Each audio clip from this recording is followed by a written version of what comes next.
talk to residents about what's going on.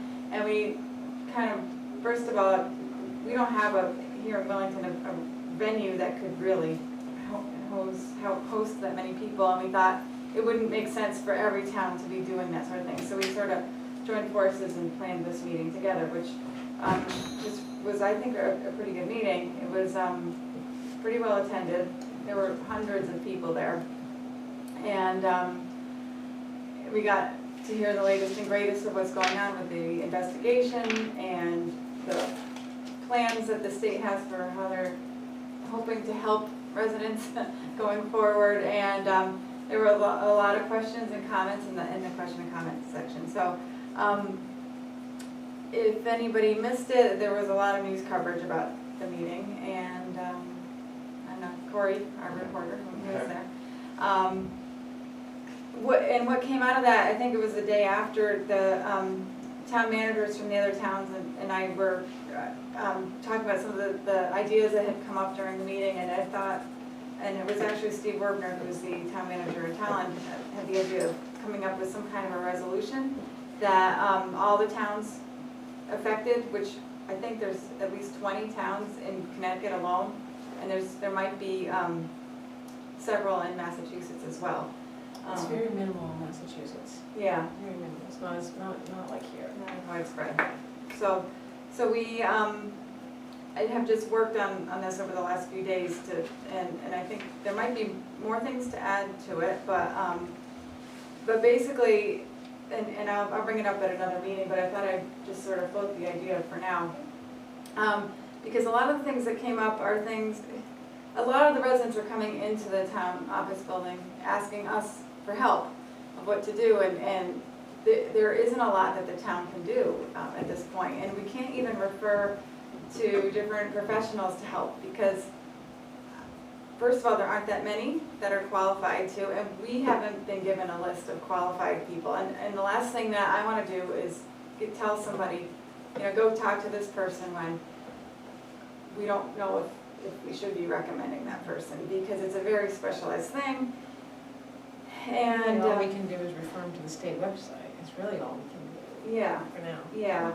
And then the state, in an effort to help all these people, did pass a bill in the last couple of days of session when they were voting on the budget. And the bill kind of started out as a small thing, the first version of it, they wanted the building officials to include on their, to have as a requirement to include who poured the concrete when they give out COs and when they do the construction. But then it grew and they put more things in there. And some of the things are just a little unclear to the people in the town who have to make it happen. Yeah. So one of them is for there's a provision that people who are affected can, if they have proof that their home it has this problem and they want to get their tax assessment reduced, they can come in and within 90 days the assessor has to remedy it. But there isn't a lot of guideline of how to remedy it and to what extent and what to use as a number to remedy it. And it already has happened in several towns that people have come forward and some people have been denied. Some people have gotten full replacement costs taken off. And it varied from town to town and from person to person and from assessor to assessor and from a Board of Assessment Appeals. And so as town leaders, we're asking that the state give some guidance to that and and really just make it so that it doesn't matter which town you live in or which assessor happens to work in that town. It's a uniform thing. And just uniformity in all the different areas of this, from inspection to what the building officials can and cannot do in terms of looking at these things. So anyway, I have a draft here, and I don't know if I should read it. Okay, you guys want me to read it too? It's a little long.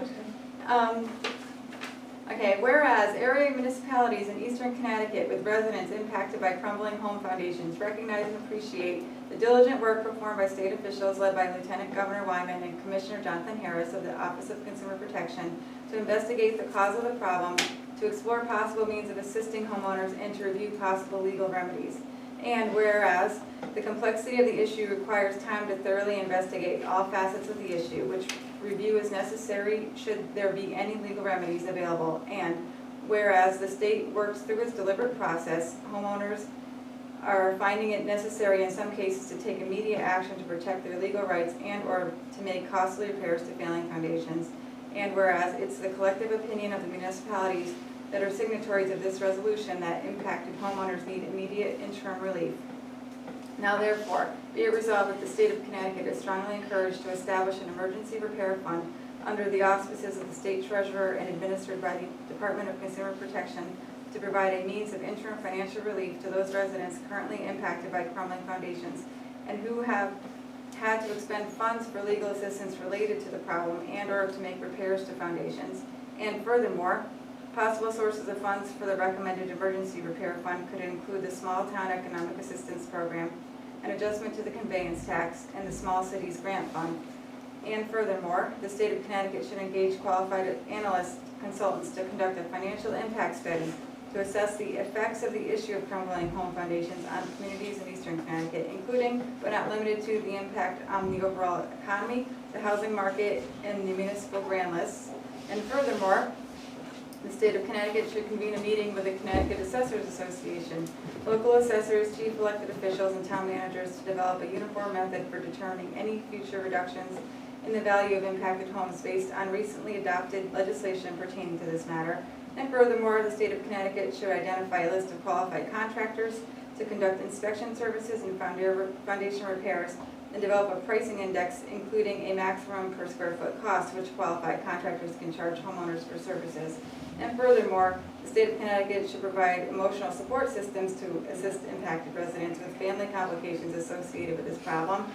And furthermore, the state should provide specialized training pertaining to crumbling foundations for home inspectors and municipal building officials, review the problem with septic companies to ascertain the possible impact on septic systems in the area, and continue to work with the banking commissioner to address the issue of insurance companies raising home insurance rates in eastern Connecticut as well as other related insurance matters.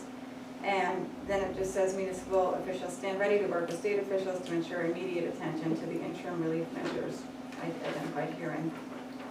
So it's a lot. It's a lot of stuff, but it's pretty scary when you start looking at the numbers. In Willington alone, and I don't have the numbers in front of me, but it's a little over 1,100 homes in town. And 625 of those were built since 1983, which is about 37% of all the homes in town. And if just half of them have this issue, then, and all of those homeowners come in and get just $100,000 taken off of their assessment, you're looking at a huge hole in revenue, and our grand list could lose $1 million. And you can look at it a lot of different ways. You could look at it just 20% have this problem, and they get $50,000 off, or if they get $200,000 off, which is close to what some of the people have already gotten, so which is not unreasonable to think. So, so we're looking at a big revenue problem as a town, if that is to come true, and we're looking at a big problem in general with real estate market and all of that. So I don't want to make a huge deal out of it and, kind of, scare everybody about it. But whether or not you have the problem, it is an issue that's going to affect every resident in town. And we're just at the beginning of it. And it's going to go on for decades, the fallout from all of this. So, and we're right here at the beginning. So I think as everybody's sort of realizing just how far in the different roles that the town and the state play, it's big. So anyway, that's where we are. So I want to look at this, and I want to talk to I've already talked to Jody, our assessor, and I want to talk to our building official and make sure that there's not more that we should be asking for here in terms of clarity.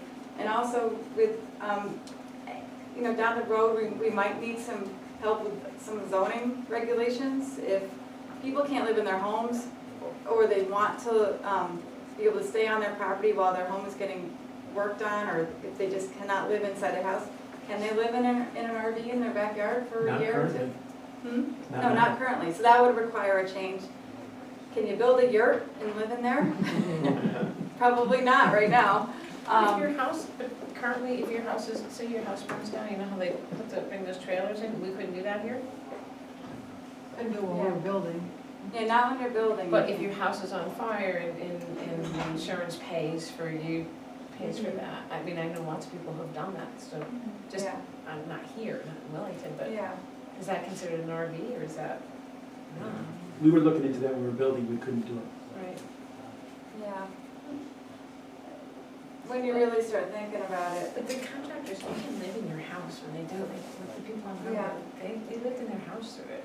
Well, and I'm just thinking of the woman who Right. she got, in her One house, Stafford. yeah, was condemned, right? She can't live in her house anymore, it's not safe to live in. But that takes a while. Yeah. I mean, most houses are structurally sound. They're just falling apart, but they're not, the structure isn't compromised yet, you know, it Yeah. just, Yeah, it's just how long is it, you know, I don't so, know. so, I just wanna be ready for whatever happens here, but. Christine, I got a question. Mhm. Are they gonna put a time limit on the repair? So, you know, if you get $100,000 off your taxes for 1 to 2, 3 years? Or is it gonna go on for 10 years? I think it goes on until it gets repaired. And if they never repair it, they're You know, gonna if get they that? don't repair it. Yeah. You know, it might have had a 5-year. Did it have, I thought it With a did because they 5-year were talking, it was a renewal. 5 or 7. Was it Yeah. 5 or I 7? think it was, there was talk of 5, but that was up because of revale? There was talk of 7, yes. Or there was talk of, I think it was until the next revale, actually, maybe, with a maximum of 5. But No, yeah, that's what I was just there is a wondering. thought about that. Because, you know, you could, so your house, your foundation's cracked and you're still living in there until you die, and, you know, the Right, people, but it's worthless and you can't sell it. it's not worthless, it's because always you're worth living in something it, to that's somebody. right, yeah. Yeah. They'll make money on it, and they're already doing it. Yeah, You know, buying them at a reasonable rate and redoing them, yeah. as long as you got the equipment and the personnel to do it with. Mhm. And the thing you said about trailers, down on 320, that house that burned there for a while, they brought a trailer in there and they hooked up to the septic, and they let them use it. Maybe While there's they an were exception. building. Maybe there's an exception. Yeah, I think When they, there's I a think they fire, I have, think that I when think there's they a have fire, an, it's different. you know, if you Right. can't live in it, and they're gonna do your foundation within 4 months, and you can bring in something. Mhm. Because I think an RV is, they can't tell you can't live in an RV, because that's a recreational vehicle, where a trailer, they can tell you can't. Mm, A recreational vehicle, I think you can, well, yeah, you just have to go down to the state and dump it. Yeah. well, it's, yeah, there's just a lot to think about, and right now, I don't know, like I said, we're at the beginning really, so, just something to watch out for. So we'll vote on this in our next meeting, and maybe it'll have changed by then, but a little bit, but. Let's see, oh, the Region 19 new high school, that's item D. I'm not sure if everybody's heard about this, but I think so. You haven't heard about I this? heard the details, I just heard that they were looking at it and there's a problem with Mansfield zoning, that's all I heard. Oh, well, from what I understand, this is how it came about. There was talk of, the Region 19 board had been talking about addressing some of the issues at the high school, and they had hired an architect to look at replacing the art wing, which includes the ag and the, all the art classrooms and the auditorium, and they were looking at doing, just some kind of renovation there, and either tearing it down and rebuilding or whatever. And what they found out is that it was gonna cost a lot of money. And then someone had an idea that, well, if you're gonna spend that much money, why not build a whole new high school? And that's where this talk with UConn started, and UConn has land over at Depot campus, and they could do a swap. because UConn really is interested in the land that EO is on right now. And they thought it was worth investigating because it could actually be cheaper in the long run because of all the upcoming renovations and the roof replacements and all of that. But they're at the really early stages of it right now. So they haven't sought input from the community yet. The building committee's still working on what exactly they're gonna be bringing forward to the people. And it's on June 9th where, June 9th is the only meeting that I know of where it's gonna be, presented to the public and that questions and answers and public input will be sought. So, at first, when I first heard about this, I was told that they were gonna be coming to all the towns and doing presentations like they did with the track. And I think that was either supposed to happen in April or May, and it's not. Now there's gonna be one big meeting in June. And I don't know how far along they're gonna be in this discussion, but what I do know, and I think, and I'm gonna reserve any judgment on the idea until I hear what the actual plan is and that we know what the implication will be from a financial perspective, from an educational perspective, from a town perspective. But their goal is to get this onto our ballot for November to vote on, for all of our townspeople to vote on this. And I don't see how that's possible. I don't think that's enough time for them to really do the homework that's needed to come up with an idea so big. And I just don't see how we're all gonna be informed enough to vote on this in all of the communities to know if this is gonna be a good idea or not. Yes, Peter? I think that a November ballot is a really bad idea, not only because of the time, the amount of time given to get to that information, but it's overwhelmed by the national elections, and you're going to get a whole heap load of uninformed voters voting on a topic, and you're going to get a lot of people with no skin in the game. You're going to get a lot of UConn students voting to spend Willington money and then leaving. So I think that putting it on the November ballot in and itself is a bad idea. Right. So do I. And I also think that it's even if it was a year from now and we were talking about it being a year from now and that we knew that we were going to have all these opportunities to talk about it and for input and all that, I still don't think it's the right time to do it because it's such an important thing. I think it deserves to be on its own, a standalone referendum without any other topics or issues, because leading up to November, we're going to be hearing about all kinds of things on the national level and the federal level, and things that we're going to have to wrap our head around. So I just think it's too soon and too much all at once. It's very. Does the state still have money for this? Well, that's a big question. I think a lot of the assumption is that UConn's going to have money to make this deal happen, and that the state's going to have money to reimburse and do the high reimbursement rate for new construction. And those two assumptions, I think, I don't feel comfortable making those. Maybe they know differently, but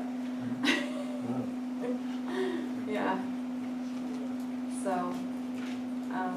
So anyway, what I would like to do, and is to write a letter to the Region 19 board and express the concerns just about the date of when we will be voting on this, and to ask them to slow it down a little bit. I agree. You agree? Yeah. Yeah, okay. I'm pretty sure John would agree. Sure. And I don't even think we need to vote on it. John would agree. Huh? I know for a fact John would agree. Yeah, pretty sure. So anyway, I just wanted to bring it up and let you guys know I was planning on doing that. And if there was any objection, I would pause, but I think I'm good. I think I'm good. Okay. So that's that. Okay, and now item E, a discussion about the regional efficiency cooperative agreement with Mansfield regarding the K-8 education. Dave's here. Okay, Um, that, I know it's creating a little stir already on that topic too, but the Board of Ed for the last 2 years has been looking at sustainability and, declining enrollment and how to maintain good programs for our students. One of the options that had been floated early on was tuitioning students out. We approached Ashford, we approached Mansfield, and there was really no fit. And so it was put aside as an option that wasn't going to work. The new superintendent came to Mansfield and we were talking, and they're undertaking this building a feasibility study in the fall to look at their schools. And one of the big issues is that they have 3 elementary schools and they wanted to consolidate into 2 because they don't have the enrollment, and that's creating a stir in the community that they don't want to close down their schools. So I had brought up, I said, well, I had floated that idea about tuitioning our students in, would you be interested in that? And at that point, she hadn't heard about it and said that that might be something to explore. So we talked more about it, and there seemed to be some interest. So I was asked to make a formal request to Mansfield and ask if they were interested in having a discussion around this topic. And the basic premise of the thing would be that we would tuition all of our students over to Mansfield. And our budget is a little over $8 million. And if done properly, we might be able to save $1 million or more. And we'd maintain our programs and actually enhance some of our programs. I know there's a lot of emotional stress in, the idea of kids going out to another town, especially early grades. But, my task was to come up with ways that we could maintain programs and save money.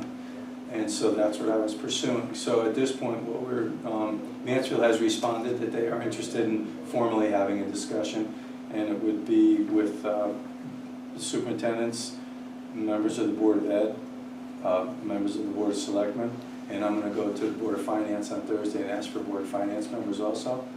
And it's very preliminary. It's just to start the discussion. We're looking at a date of June 6th as a first meeting, and it would be facilitated by somebody from the state.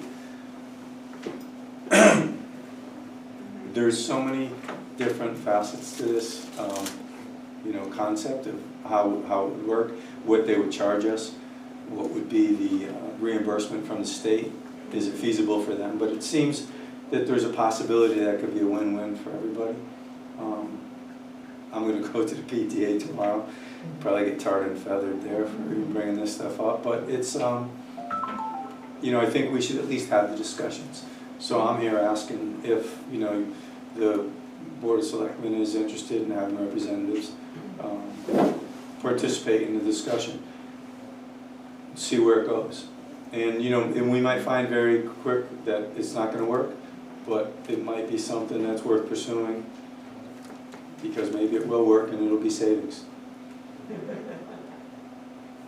So you're looking at K8, or are you just looking at K3, or? K8. K8, the whole shebang, huh? Well, in order for us to realize the savings, you really have to close it all. No, it was just a question. No, but that's non-judgmental, and I know you're getting ready, so I understand. Yeah, it's, I think that, in the letter I said, any configuration, but knowing what their need is, they really need the elementary as well. And for us, the only way it would really make sense is to close it all down. Yeah, we have a meeting, we do, the first meeting of the month? Yes, Is that the June 6th? Yeah. Well, I could, float different dates that I would say. Okay. Or we can, Yeah. maybe yours a little earlier. Yeah, or we could miss a meeting, because, maybe that everyone's not, we'll cancel a meeting, or just reschedule to the week after. But don't you wanna do that resolution sooner than later? Yeah, but we could have a special meeting too. Did you have a certain time on June 6th? Did you have any time in particular, or? Just knowing that it would be evening, because all those members are all working. Yeah, we could have it early. So, what was I gonna ask?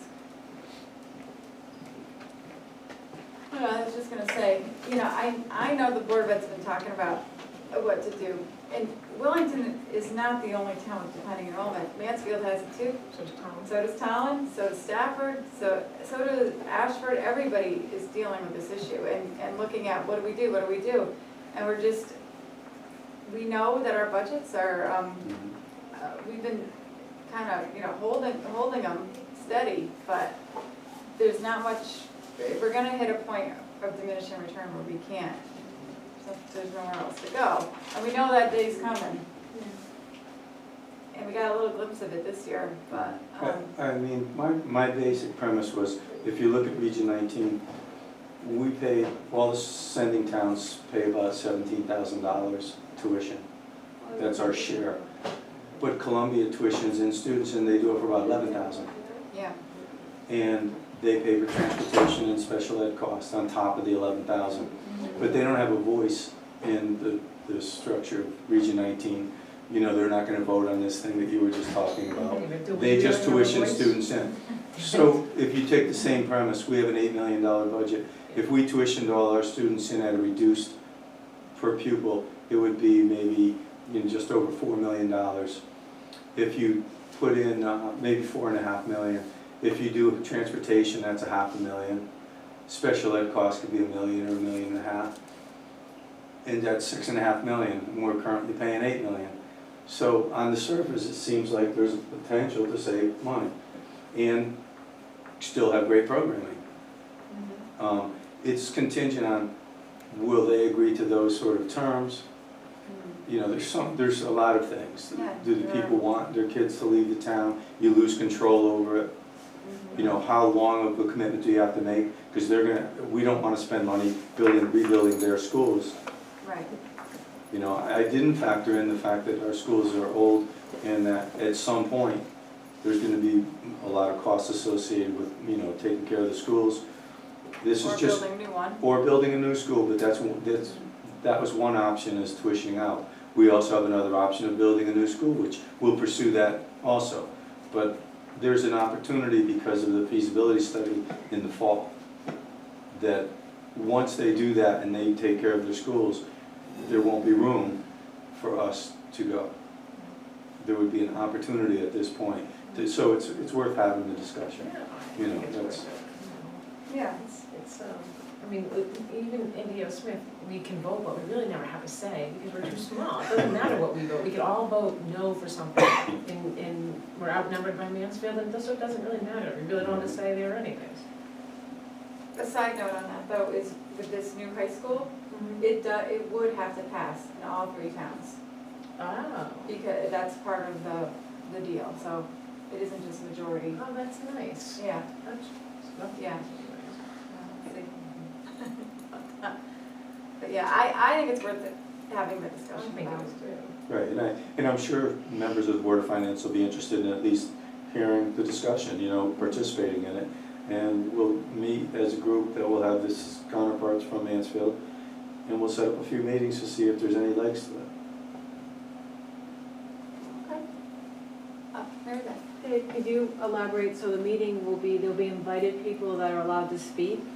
Which will be a committee? They're public meetings. It's a Okay. public meeting, so So you know, anybody that can would be a come. good, that would be a good indicator also of how many people show. But how publicized has the meeting been?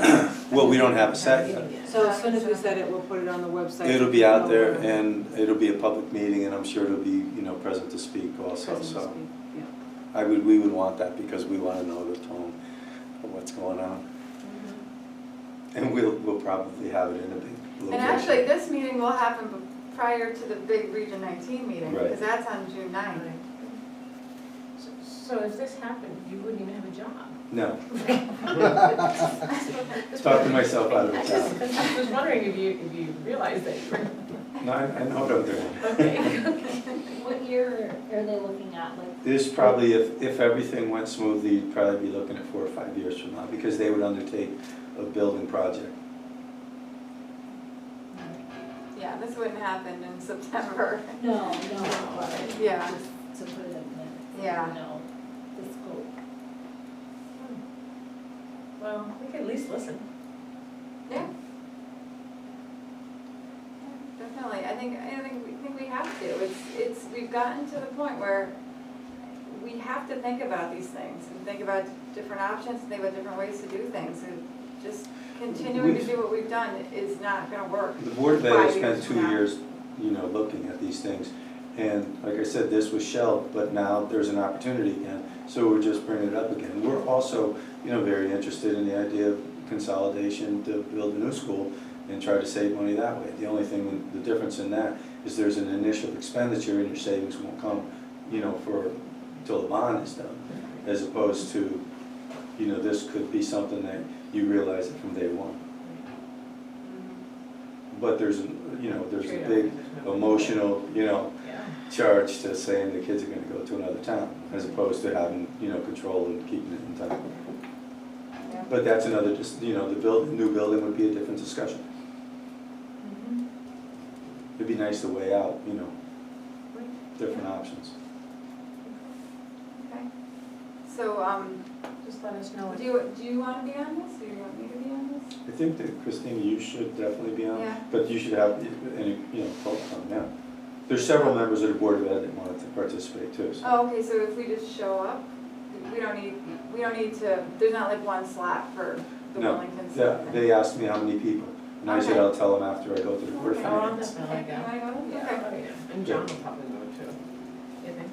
I don't wanna speak for him, but he might go. Yeah, he might be Yeah. interested. Awesome. Okay. Cool.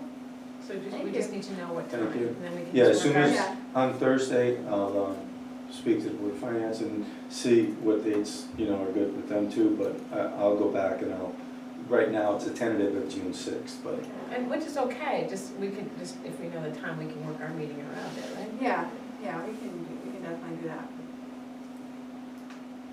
Okay. Anybody have any questions or comments about that? No? Thanks for coming, Dave. Moving on to our tax refunds.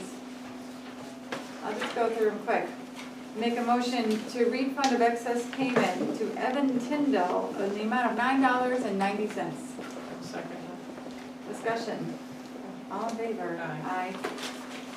Then I'll make a motion that we refund credit for a vehicle sold to Scott Cohen for $28.62. Second. Discussion. All in favor? Aye. And I'm gonna make a motion that we refund credit for a vehicle sold to VW Credit Leasing LTD in the amount of $252.23. Second. Discussion? All in favor? Aye. And then another refund credit for vehicle sold to Nissan Infiniti in the amount of $247.70. Second. Discussion, all in favor? Aye. Now another one, refund credit for vehicles sold to Gelco Corp. for $359.36. Second. Discussion, all in favor?